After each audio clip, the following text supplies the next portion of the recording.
समझ में नहीं आ रहा कहाँ से बात शुरू करूं, क्योंकि ये ऐसी दुखद एक सच्चाई है कि मतलब कुछ कहते नहीं बन रहा है। इतना बुरा हुआ है, इतना भगवान ने बुरा किया है कि कुछ कहने लायक शब्द नहीं है पास में। और इतनी बड़ी ये दुखद घटना है कि कैसे इसकी भरपाई होगी, कोई इस दुख की मतलब क्या बोल रही हूँ मैं खुद समझ में नहीं आ रहा है। अपने व्यूवर्स को मैं बता दूँ, यूट्यूब पर स्नैपी गर्ल सपना नाम से एक चैनल था। वो लड़की क्या कहेंगे लोग उसके बारे में, और वो अब खुद भी अपने लिए यही सोचती होगी कि मुझसे ज़्यादा बदकिस्मत शायद कोई दुनिया में नहीं होगा। क्योंकि पहली शादी जब हुई, कोरोना में उसका पहला पति ख़त्म हो गया, चला गया उसका साथ छोड़कर। किसी तरह परिवार संभला और ये लड़की बहुत परेशान हुई। घर परिवार के बड़े बुजुर्गों ने फैसला लिया कि अभी उम्र ही क्या है बच्ची की, तो सास ससुर ने, सपना के सास ससुर ने अपने छोटे बेटे के साथ उसकी शादी कर ली कि इसका घर भी बस जाएगा, अभी उम्र क्या है इसकी, और बच्ची को एक बाप मिल जाएगा और हमारे घर की बहू हमारे ही घर में रहेगी। लेकिन क्या पता था कि अभी पहले बेटे का गम वो भूले नहीं थे। सपना अभी पहले पति का गम भुला भी नहीं पाई थी। शादी हो गई उसकी अपने देवर के साथ और अभी छोटी सी गोद में बच्ची है, शायद 7-8-9 महीने की जो भी हो रही होगी। और दूसरा पति भी उसका एक्सीडेंट में साथ छोड़कर चला गया। किसको कहें कि उसका दुख बहुत बड़ा है, सपना को कहें कि उसका पति अब इस दुनिया में नहीं है, उसका दुख बहुत बड़ा है, या उस माँ बाप को कहें कि जिसने 2.5-3 साल में अपने 2 जवान बेटे खो दिए, जिनका बुढ़ापा बर्बाद हो गया। कैसे संभालेंगे वो खुद को। अभी लोग वीडियो बनाकर सांत्वना दे रहे हैं, लेकिन क्या ये काफ़ी होगा? कुछ भी नहीं उनके लिए ये काफ़ी होगा। उनका दुख, उनका दर्द कोई नहीं बांट पाएगा, कोई नहीं बांट पाएगा। सपना ने जब दूसरी शादी किया अपने देवर के साथ, हालांकि ये सब उनके परिवार का ही निर्णय था कि सपना की शादी कर दी जाए। उसके बाद जब वो यूट्यूब पर काम करने लगी, बहुत लोगों ने ट्रोल किया उसे, बहुत ज़्यादा ट्रोल किया।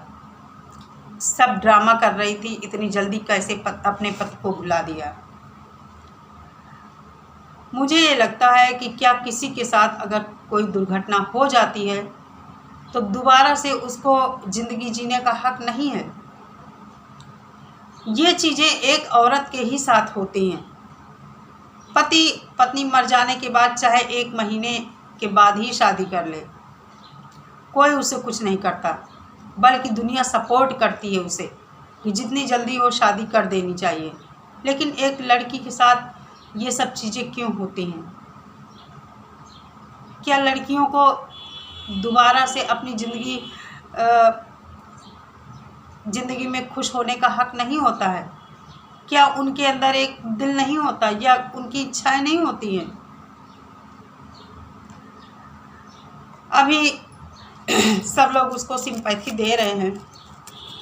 कुछ दिन बाद जब वो वापस आएगी यूट्यूब पर अपने चैनल पे, तो यही जो आज लोग सिंपैथी दे रहे हैं, बनावटी घड़ियाली बातें कुछ लोग कर रहे हैं, यही लोग फिर से उसे ट्रोल करेंगे। तो मैं सभी से निवेदन करती हूँ कि ऐसी चीज़ों में, ऐसी दुर्घटनाएं जिनके साथ हो जाती हैं, उनको भी जीने का हक होता है। बुरा भला बोलने के बजाय उनको हमें मानसिक एक संबल जो हम लोग अपने 2 शब्द बोलकर दे सकते हैं, वो काम हमें करना चाहिए, ना कि किसी के दुख को बढ़ाना चाहिए। सबको ज़िंदगी जीने का हक है। ये नहीं कि एक बार किसी के साथ दुर्घटना हो गई तो उसको दोषी बना दिया जाए। जो करता है सब भगवान करता है, और हमारे प्रारब्ध में जो लिखा होता है वही होता है। हमें कुछ नहीं पता होता अगले पल क्या होने जा रहा है। कल शाम को मैंने बहुत हंसते हंसते मस्ती में वीडियो बनाया था, और वीडियो अपलोड करने के बाद फ़ोन देख रही थी तो मुझे निधि का चैनल मेरे सामने आया। तो उसका टाइटल जब मैंने देखा तो मैंने कहा ये क्या कह रही है आज, इसका टाइटल ये कैसा पड़ा है। क्योंकि निधि के जो टाइटल होते हैं बहुत ज़्यादा उसमें क्लिकबैट होता है, और कभी कभी एकदम फेक टाइटल होते हैं।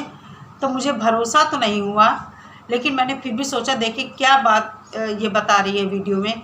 जब देखा तो वो यही बात बता रही थी, वो भी कह रही थी मुझे भरोसा नहीं है। तो मैंने फिर सपना के चैनल पर जाकर देखा तो वहाँ एक दिन पहले का वीडियो पड़ा था सपना का। वो अपने मायके आई हुई थी, और उससे पहले वीडियो में वो कह रही थी मुझे राजवीर जी से 15 दिन दूर रहना पड़ेगा। तो वो मायके में थी अपने, और चूल्हे पर खाना बन रहा था और वो खाना खा रही थी। बड़ा ही मतलब अच्छा व्लॉग बना था। वो हंस रही थी, खूब खुश थी, बचपन की अपनी बातें कर रही थी उसमें। लेकिन अगले ही पल क्या हो जाता है कुछ पता नहीं होता है। फिर मैंने उनके कमेंट बॉक्स जब देखा, वहाँ पर बहुत सारे लोगों ने लिखा था कि ये क्या हो गया, ये क्या हो गया। कुछ लोग वहाँ कह रहे थे ये फेक है, कुछ लोग वहाँ बता रहे थे ये सही है, मैं उनके ही सिटी से हूँ। तो पहले मुझे लगा मुझे वीडियो बनाना चाहिए, लेकिन मुझे लगा ये इतनी बड़ी घटना है, इतनी बड़ी बात है, अगर कहीं किसी ने ये फेक वीडियो बनाया होगा, क्योंकि यूट्यूब पर बहुत कुछ संभव है। बहुत सारे लोग टोटल फेक वीडियो बनाते हैं। तो मेरी हिम्मत नहीं हुई, मैं बस उतने समय से इधर उधर सबके वीडियोस चेक करती रही कि क्या है, आखिर ये क्या है, सच है या झूठ है। विश्वास नहीं हो रहा था ऐसी बातों पर कि इतनी जल्दी दोबारा से ये फिर घटना घटित हो गई सपना के साथ, उनके परिवार के साथ, जो विश्वास करने लायक नहीं थी। लेकिन जो था सब कुछ सच था, और बड़ा दुख हुआ ये सब सुनकर, जानकर। इस चीज़ की भरपाई कोई नहीं कर पाएगा, इतनी बड़ी ये दुर्घटना है। क्या कहें, माँ बाप को कौन सहारा देगा, बुढ़ापा बर्बाद हो गया। पहला बेटा मरा होगा तभी सारा कुछ उनका छिन गया होगा, और अब ये 2-2.5 साल बाद दूसरा बेटा भी चला गया। 2 ही भाई थे शायद वो, मुझे लगता है। परिवार में अब सास ससुर सपना के, सपना और सपना की 2 बच्चियाँ, दोनों हस्बैंड से एक एक बच्ची है। क्या कहें, कुछ चीज़ें ऐसी हो आती हैं हमारे सामने, हो जाती हैं, भगवान ऐसा कर देता है कि हम कुछ बोल नहीं पाते हैं। और जिसने ये इतना बड़ा दुखों का पहाड़ डाला है उनके ऊपर, वही इस दुख की घड़ी में उनको हिम्मत देगा, संबल देगा। बाकी हम लोग 2 शब्द बोलकर किसी का दुख बिल्कुल रत्ती भर भी नहीं कम कर सकते हैं। बस यही कल से सोच रही होंगी, कल से यही सोच रही हूँ क्या बीत रही होगी उन लोगों के ऊपर। हम लोग इतनी दूर बैठे हैं, केवल वीडियो के माध्यम से जानते हैं एक दूसरे को। और बस यही कहना चाहूँगी कि भगवान इस दुख की घड़ी में उनको हिम्मत देना, उनको संभलने का मौका देना,